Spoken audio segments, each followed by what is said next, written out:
In this video, I'm gonna teach you how to use Jetblue credit. It's a very quick and easy process, so make sure to follow along. You will be able to find the option to redeem your Jetblue credit and use it on your next flight when you go to book a new flight through Jetblue.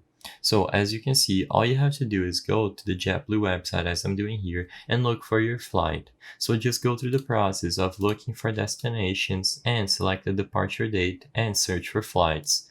Now, it's very important that when you select a flight, you make sure that it's operated by Jetblue. As you can see, you can tell if it has this little Jetblue icon over here at the bottom left. You will only be able to use your Jetblue credit on Jetblue operated flights. So browse through all of the options and make sure that the flight you select is operated by Jetblue, as you can see over here.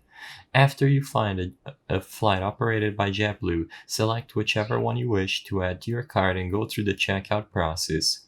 After you input your traveler details, seats and extra, on the third step, review and pay, you will be able to scroll down and under the payment options, you will see the travel credit.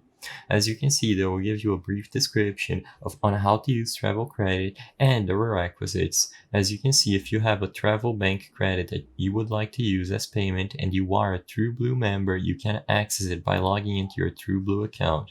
So simply choose between either of these options, TrueBlue account or 10-digit login ID, and then you will be able to sign into your account that has the Blue Jet credit that you wish to use.